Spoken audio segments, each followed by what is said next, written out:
You're watching Mototherapy, a channel dedicated to the therapeutic benefits of riding a motorcycle. I'm Dr. Mark, and I have a background in clinical psychology and neuropsychology, and a relatively recent hobby of riding motorcycles. I didn't see a connection between these two when I first started, but the connection between these two fields is actually huge, and we're going to talk about it. So I'm going to get on the road and talk about the therapeutic benefits, especially to your mental well-being, of motorcycle riding. And we'll have a discussion on how riding a bike can enhance your relaxation and stress relief as we go.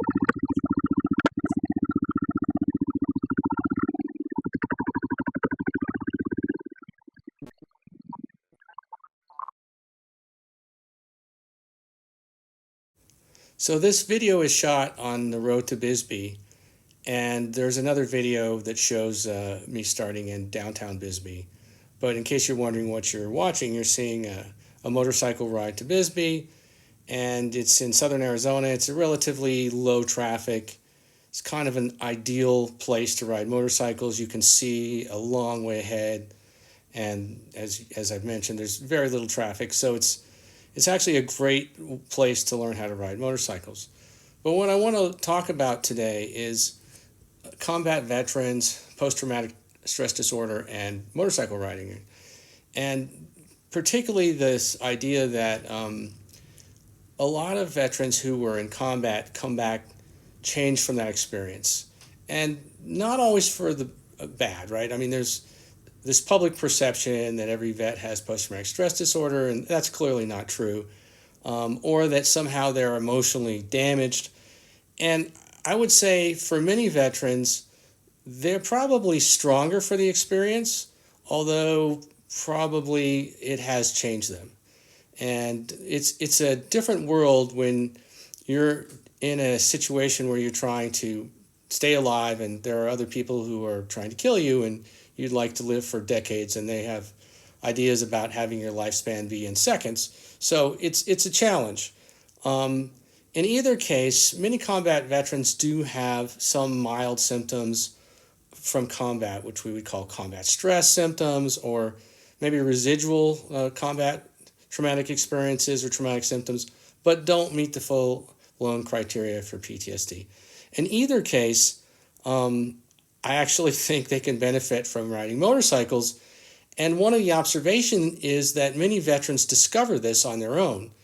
I noticed with 30 years in the Army, a lot of veterans coming back from combat and buying brand new motorcycles and really enjoying them and talking about the stress benefits and stress relief benefits that they were getting from riding motorcycles. Every military installation I've ever been to has a basic rider safety class, which is a class you need to take before you have a license to you get license permission to ride your motorcycle on city streets or highways and interstate. And I highly recommend anybody who's considering starting motorcycle riding taking the basic rider course. But it's a pattern that's so prevalent that almost every installation has already allows folks to take this course for free or is actually funding this for free. And I know it's also true I've been stationed on 2 different Air Force bases as well. I actually didn't take my course until I had already retired, and I took it privately with the MSF Foundation. But in either case, it's essentially the same course. And the other thing that you might notice is that a lot of veterans join clubs or associations and ride together. And obviously there's a camaraderie there, and there's a sense of fellowship and community in like-minded people. At some point I've considered joining there's a Combat Veterans Motorcycle Association. I've met some of those guys, and they always seem to ride Harleys or Indians, and which is great. I don't own either of those bikes, and I think I need to be a lot better before I invest what could be $30,000, $40,000, $50,000 in a motorcycle.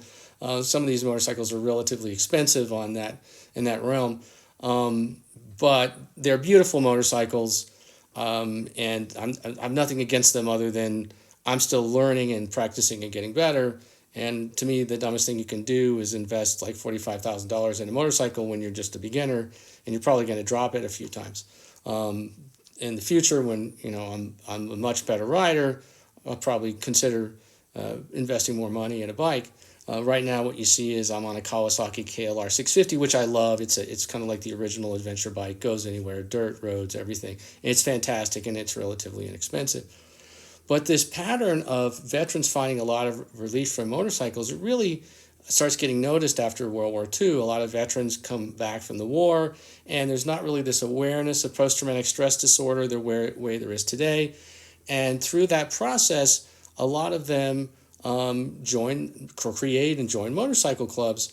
And I think the underlying process is this optic flow state that you get into on a motorcycle and the level of stress relief that you get from it. Obviously, there are other factors, like I mentioned, feeling this camaraderie and fellowship with your fellow riders and connection. And if you ride next to somebody, you do feel a connection in a different way from a car. I haven't ridden in a large group, but I'm assuming that that's just amplified. And so I think we've noticed something that is a pattern that seems to be developing, and we haven't really tried to leverage it as a curative factor. We may have stumbled on a machine that humans have created, that being the motorcycle, that can actually help us cure, or at least treat, some of the symptoms of post-traumatic stress disorder. And it's a little bit ironic that we may have created something that was really built out of necessity. Originally, motorcycles, you go back to like the 20s, 30s, 40s. Motorcycles really built as a cheaper form of transportation. They're much easier to work on. You don't need to lift them up. The engine's accessible. They use a fraction of the amount of fuel of most cars, and they take far fewer materials. And really, if you're just one person, why do you need to be driving a huge SUV, right? So, this machine we call a motorcycle was really designed for practicality, but we may have stumbled on something that can actually help us dramatically in terms of our mental health.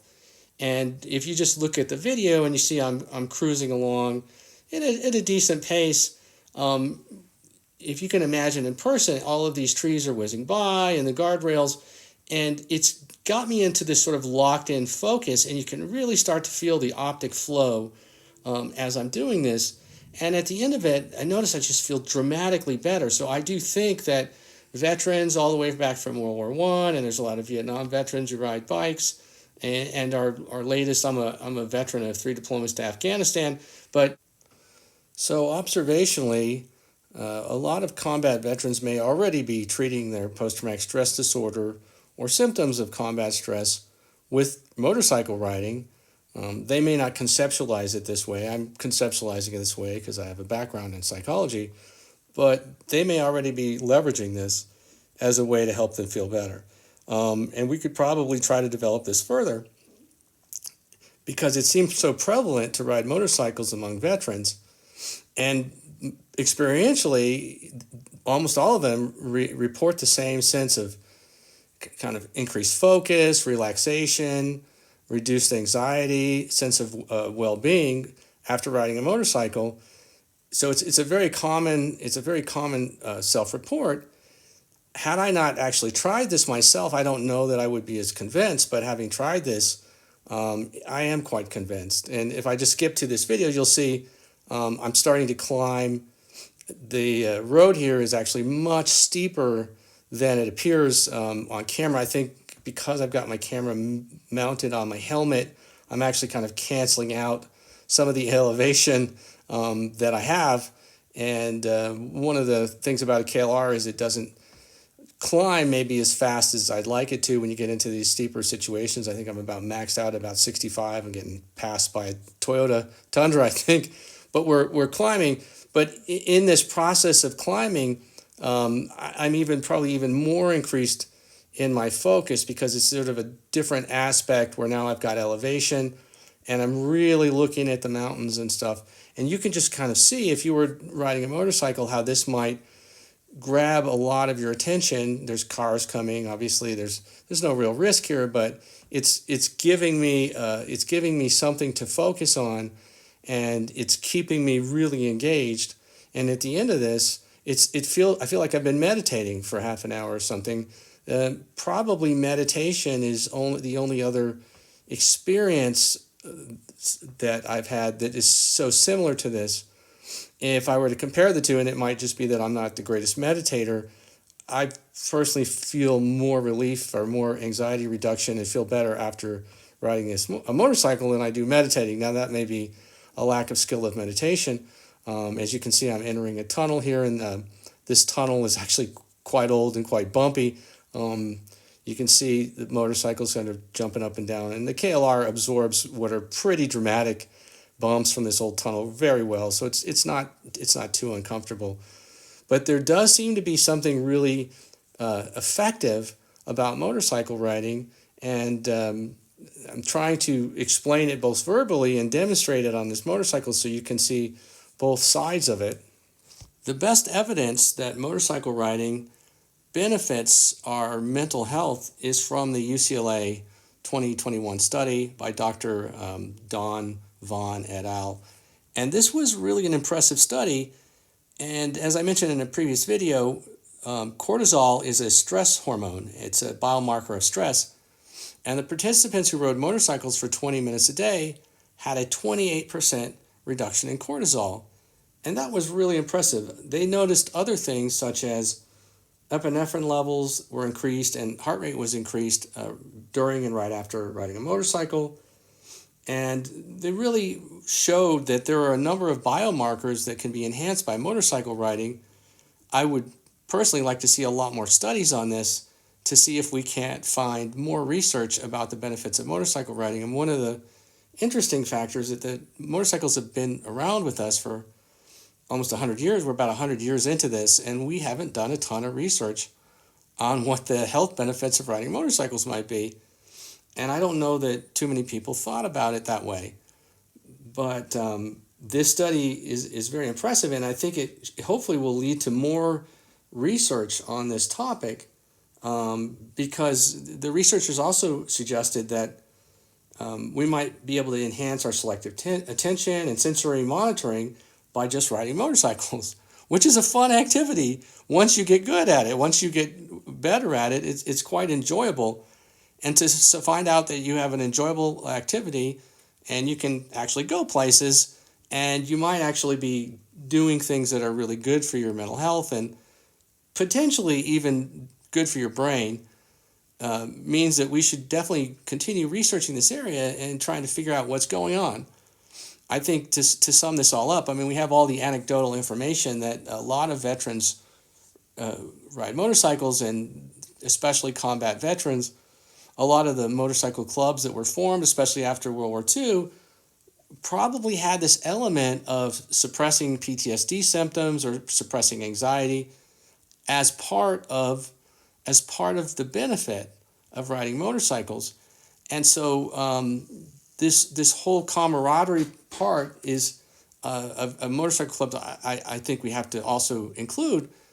But if you are given a machine and it happens to be fun to ride and it's actually helping you feel more emotionally balanced, feel more euphoric during the day, you're probably going to want to ride it more and more. And so I think this is a very interesting area to explore. Some of the secondary benefits are just getting out of the house and having something to do and traveling around wherever you live and not doing so very expensively. I mean, you're burning a tiny fraction of fuel for what most cars would use. And so motorcycles have the additional benefit of giving you relatively cheap, reliable transportation that's cost a fraction of what it would cost to upkeep a car and cost a fraction of the fuel. And to some degree, you're getting vitamin D, and vitamin D is good. You're getting yourself some sunshine. And so there's other health benefits that are, I think, more obvious than just, riding. Whenever I've been riding for, say, half an hour, I tend to want to get up and walk around. You can get fatigued from riding, but what seems to help is to walk around, take a break, get a cup of coffee, go to a coffee shop. And you often feel like you're interacting more with people because you get a lot of people come by, compliment you on your motorcycle and ask you questions about it. And so I also sometimes feel a slightly increased sense of community. Parking my motorcycle, as in this video, at the end of this video, I'm parking my motorcycle outside a coffee shop. and I have a woman come up, and it's not in the video because I didn't have her permission, and compliments me on my bike. There's obvious social benefits, which is interesting. I think it's just unusual. Most people are in cars, so when you pull up in a motorcycle, you often get sometimes you get compliments. There's always a few people who hate motorcycles. You can't please everybody. There's always the motorcycle haters out there. But I would notice that most people are much more complimentary. And this is a relatively new KLR that I recently bought, and it's a huge bike. I think it's actually, in terms of like length or height, it's probably actually like longer and or higher than most Harleys. Although it weighs nowhere near it weighs about 470 pounds. So it's not a 900-pound motorcycle, but I often feel like I end up getting more interaction with people by just pulling up on a motorcycle, and so there's other benefits that you wouldn't even necessarily notice. But I do believe that probably the biggest benefit is the optic flow benefit, and I hope we can do more research on that and figure out sort of the limits of optic flow and how to maximize it. So that's about all I have for this video. I hope you all have enjoyed it. I think you'll see me here, turning a corner here and slowing down for pedestrians and a lady with a baby carriage. There we go. and what you see in front in the center is it's kind of like it's an old business. It's converted into like a number of shops, and the number one destination for coffee is this coffee roasting company here that I'm going to pull up to in a second. So I hope you all have enjoyed the video, and hopefully it's given you a thought about the benefits of riding motorcycles.